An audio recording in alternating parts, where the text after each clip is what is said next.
we can carry on here.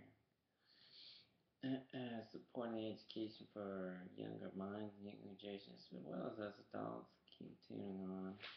Try to read what's going on around Fort Knox, since most of you kids are in school.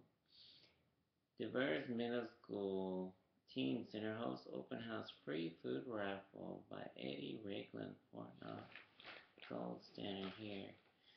DeVere's Middle School and Teen Center invites the Fort Knox community to celebrate its open house Saturday from 5 through 7 p.m. as it showcases the renovation upgrades made recently to the facility located at 5543 Shafi Ave. In addition to renovating the exhibit with a new sound and lighting system, the multi-purpose room with state-of-the-art craft tables and the deep sanding and repainting of the gym floor, Devers now has a new room dedicated to high school teens only. Devers has transformed for those living here and residing here in Kentucky, former dance room and a science room equipped with telescopes, weather station area, geology table, chemistry, and forensics table, and much more outside the walls of Devers. There is a new half-court basketball, rollerblade, hockey area, a new raised garden area. Every high school teen who tours the new high school room will be eligible to participate in free raffle for a set of Beats headphones. They'll be named the new high school room contest for middle school and teens. An individual whose name for the room is selected will win a set of Beats headphones. During the open house, there will be free food and snacks, including snow cones, slushies, popcorn, nachos, cheese, and pizza rolls. This event counts toward parents' participation points. Opportunities for new registration for middle school and teens will be available. Fort Knox put forth considerable efforts to provide the teens a diverse atmosphere which they can socialize, recreate, participate in variety of enrichment programs as they grow. To caring adults for additional information, contact DeVere's Middle School and Teen Center at 624-6442 here at Fort Knox. Carrying on, how do you know when Story Hour is not just your local bookstore? You can check out your local books at bookstores and all over the world, your local libraries, for the latest books I've read, book club, every other book I recommended on here or on my Facebook page. Also, don't forget those of you here supporting Bar Library. Don't forget Story Hour for Kids Are Writing, those with kids from on Tuesday 10 a.m. to 11 a.m. for infant through preschool at Bar Library. Story Hour, something to do. Puppy Tales, first Saturday of each month. Children read Therapy Dogs and for fun. You can see, and that's at 1 through 2 p.m. Bar Library, and it's free. Teen Weirdness.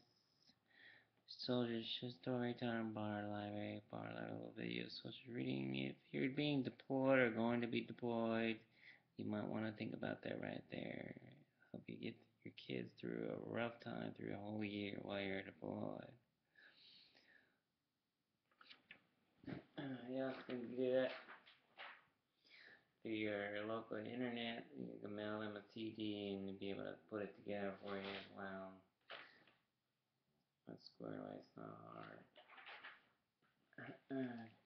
Carrying on. Things that parents like reading. Here's one for you. There you go.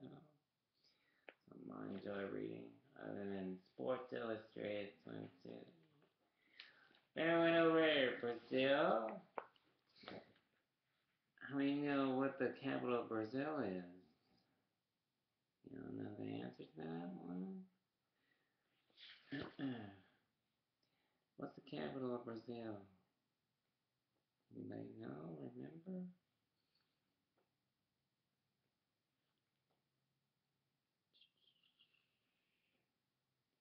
Come on now. What's the capital of Brazil?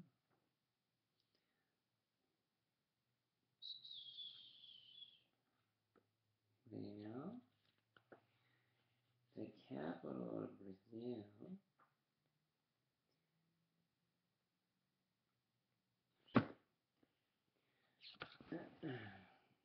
distribution of population, North regions.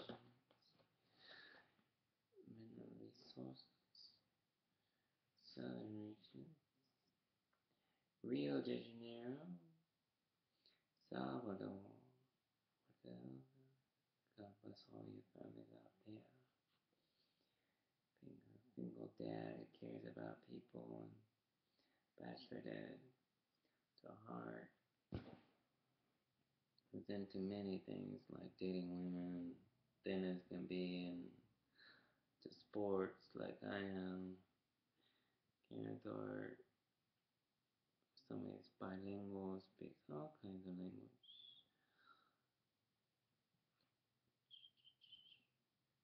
Brazil has a lot of history to it.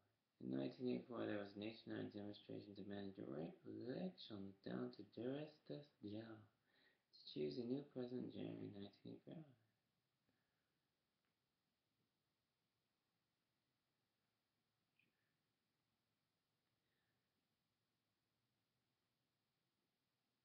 Tourism. Casanovas of biological scenic diversity. Brazil stands out as one of the richest destinations in the world of nature-related tourism.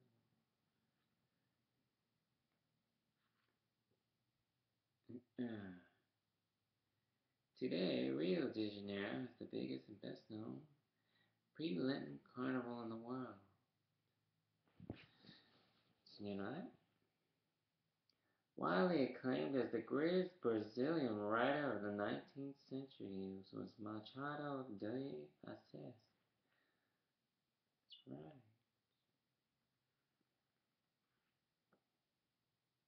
Brazil is also known for soccer. Bringing to Elizabethtown, Kentucky.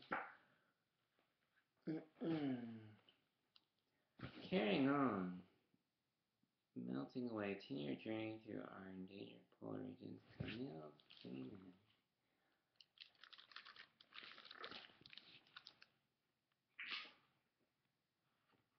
Seeing all kinds of photos. I'm going through. Let's continue on.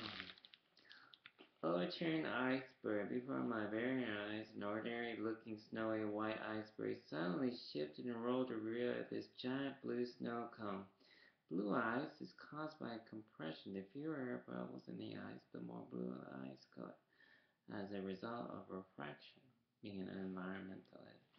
Have you ever seen blue ice before, kids? Look at that.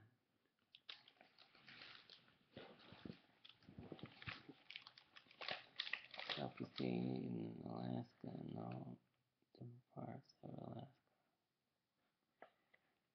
You ever seen blue ice before? No,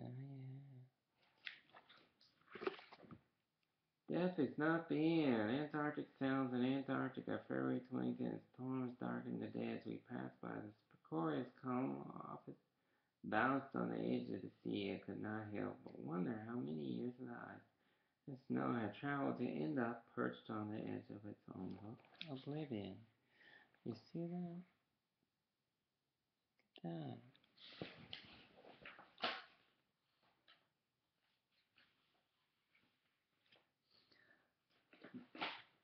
Blue underside revealed detail, and Salvador comes for glacier icebergs calve into lovely turquoise blue objects. I was fortunate to be in the Zodiac to take this photo on a cloudy day still. In overcast days, that iceberg shows their true colors. There's another blue turquoise color. See that, kids? Ain't that a great color? Just like the one in the back. Bluish white. Trapped iceberg, eastern Greenland, August 2006. The dark blue stripes of ice that cuts across the iceberg tells the story of time when a channel water flowed through iceberg and then quickly froze. See that?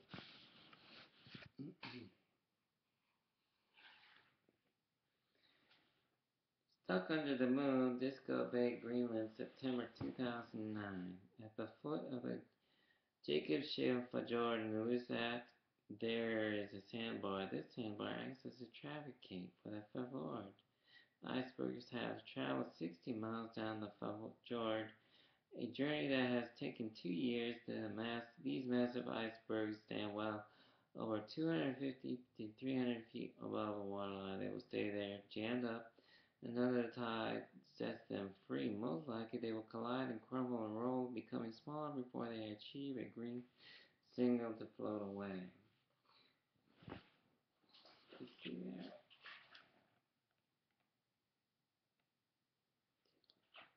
Much like what sank the Titanic years ago. So most of it was underwater when it came above. It was not until I was working on ships that I finally felt my life suited me. One day I was on the bridge of the MV Prince Albert II. When the captain addressed me, Seaman, is that really your last name? When I told him that indeed it was about the seafaring nature of my tribe, he responded with a nod. That's pretty cool, he said. For the 5 years that I worked as an expedition photographer on ships, I chased the midnight sun and loved every second of every day. I spent so much time in the polar regions that when I could come home familiar, things would seem alien to me. I spent months in an environment where nothing disturbed the horizon. There were no trees. Then when I returned to the lower latitudes, I could find myself fascinated by trees. They were so green, so tall. Another thing that interested me was how my extended time in daylight altered how I felt about night. Spending months in regions with no darkness and no stars was quite special, but when I could return home after an expedition, the sky would darken. I would grow instantly anxious. The sky has gone dark. How does this happen? Where did the sun go? Is everything okay? In 2007, the United Nations announced that climate change was reality. The same year, I mustered the courage to show my images jury portfolio review in Santa Fe, New Mexico. The work was received well. I showed many images that I made in Antarctica. The photographs ranged from landscape, penguins, polar bears, and the likes. But when Jocelyn Van Arsdale came up on an image of an iceberg, she was silent. She pondered the image for a good long while and finally looked up at me and asked, "Do you have more of these?" She told me thought a series of just icebergs. It would be interesting to see. I took her advice and compiled 25 of my best iceberg images. I entered those images into competition with no expectation of winning the top prize of having my own work published as a book. I entered it for the exposure. Particular competition sent out the entries to over 250 industry professionals, galleries, museums, magazines, publishers, and editors. Another reason to go to museums, kids, especially one near you, or at least art gallery. You get to see all kinds of photos. Then my photo began to ring. The curator for the museum at the University of Michigan called to ask about size and price information of my work. Other galleries began to contact me asking if I might represent me and show my work. Then amazingly, the curator for the museum at the National Academy of Science contacted me and asked to fly out and see my work. My friends had told me that I wanted to make it in the photographer world. I would have to work my way up the ladder and start small, he said. I was told that I would see it if any local cafes might be interested in showing the work. Then they suggested after I had a few cafes show, I might then approach some small local galleries.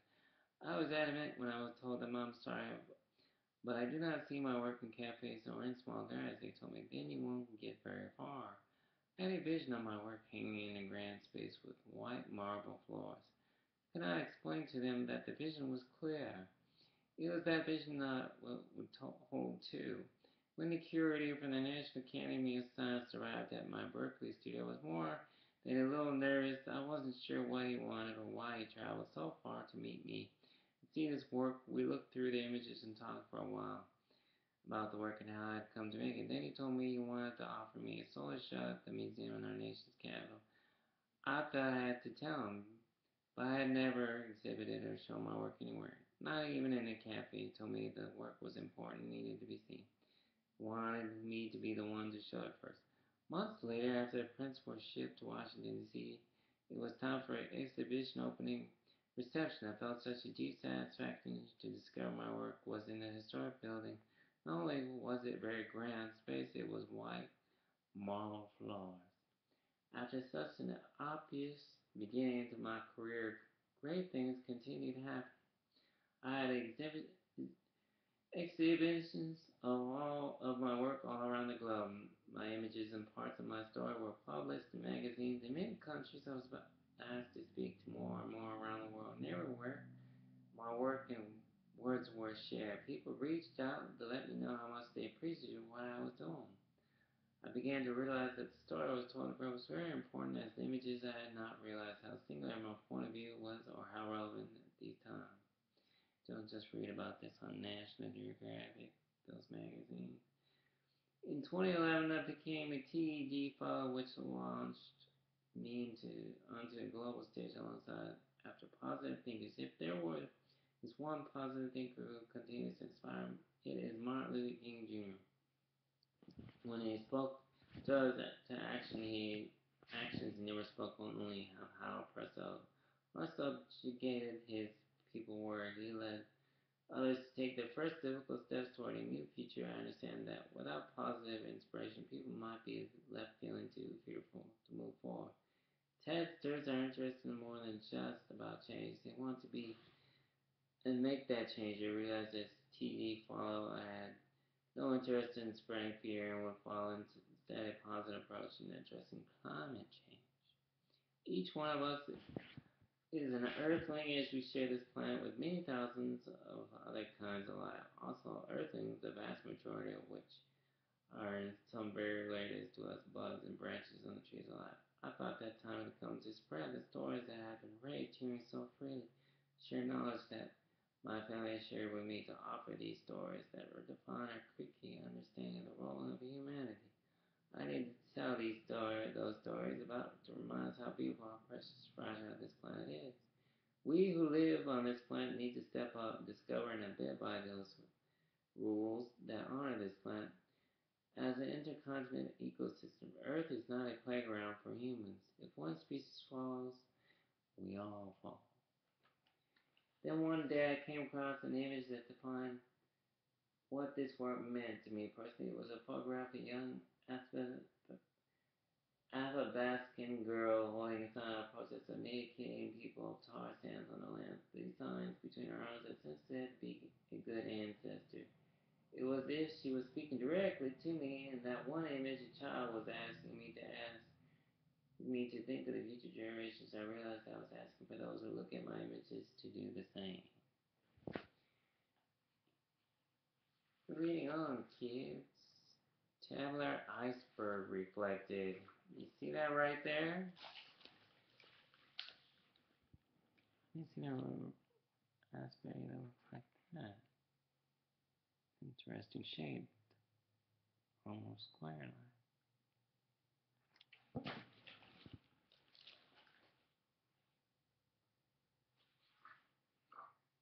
Warless versus hot. Polar Venton Swallowbird, July 2008. These are easy to smell even far away. We're restricted from getting in closer than 15 feet. The average area of alarm we stayed even a bit further so as not to disturb them. It was difficult to really judge their size until I saw 4 large Norwegian men, Coast Guard officers, into the hut. Then minutes later I watched as Walrus suddenly made the hut look tiny and understanding just how massive this creature was. Bird creature, you see that? Oh, Walrus.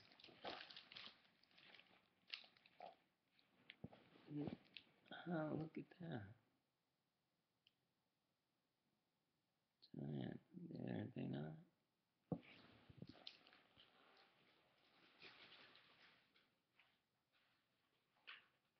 Polar bear by the glacier. With less than a sea ice in some months, polar bears head to the glaciers, find places to cool off. There is also a weighted chance that there may be seals at the front of the glacier if there is any ice remaining. See the polar bear?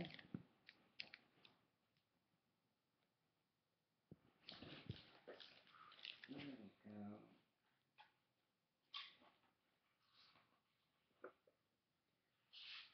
Walruses, polar bears.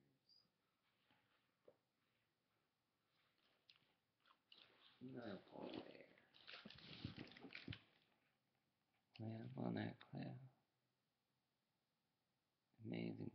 shot.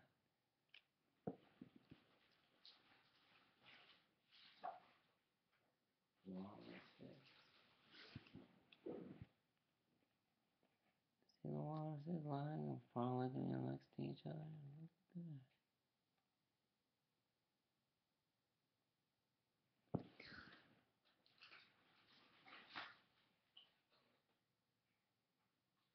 Cleansing her. The young female polar was cleaning the salt from her fur by rubbing against the clean snow and ice. Polar bears will do this have skin that is completely black under their dense, hollow shaft fur. The nature of their fur draws heat toward their dark skin, efficiently keeps the bear warm in extreme cold. See how they clean themselves? Interesting, isn't it?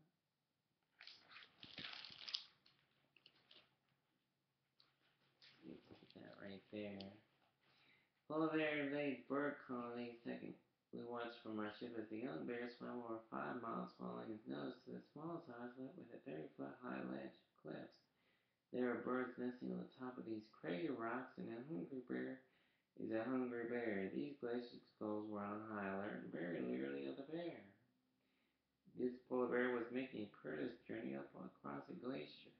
The polar bear's incredible sense of smell well guided the way around the treacherous crevices. After his journey, I was relieved to see him down by the shore now this time.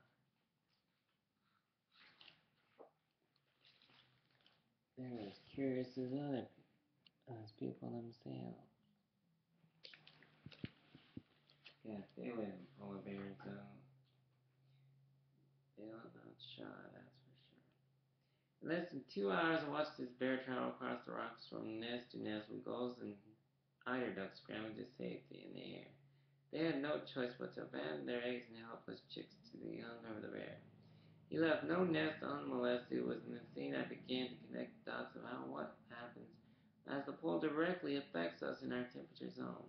These birds fly thousands of miles to lay their eggs. In just a short amount of time, a generation was wiped out. No ice, no seals, hungry bears. Eat birds, no birds to eat pests on your friend farm. See the bear wandering? Look at that.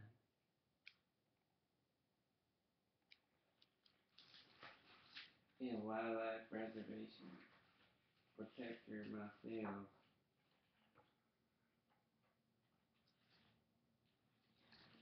I was looking for fish.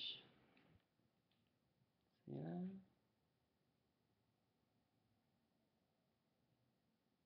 See all that fur a polar bear uses to keep themselves warm and not just seen at zoos? If you've been to your local zoo, you'll be able to see a bear, hopefully.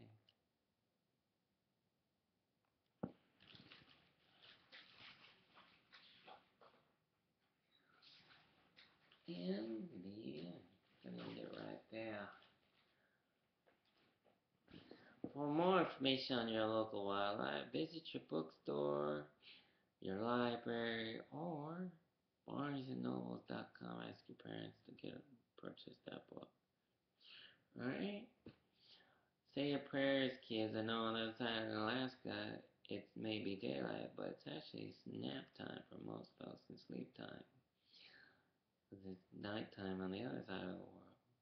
So remember to say your prayers. That the Lord look after you as you lay yourself down to sleep. That God watch over you as your parents do, being a dad myself. Praying for my son, his welfare and everything else.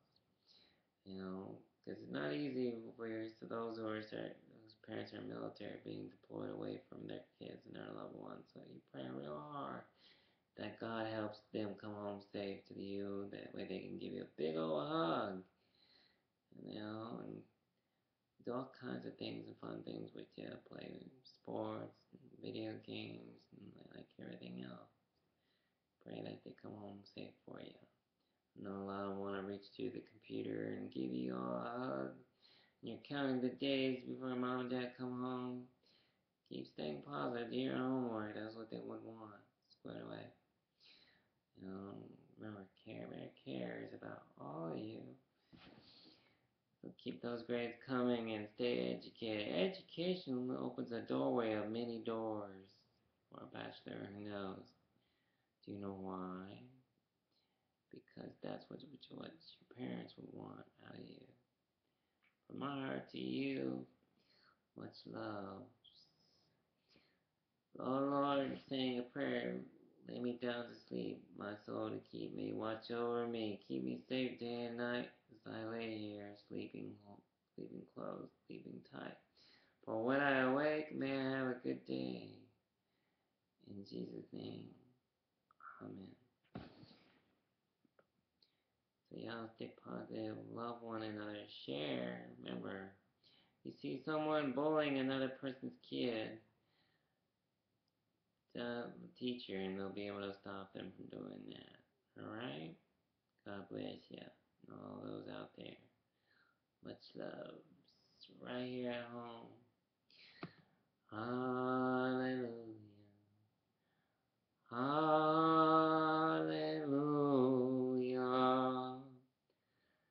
God bless the child who is risen. Hallelujah. Hallelujah.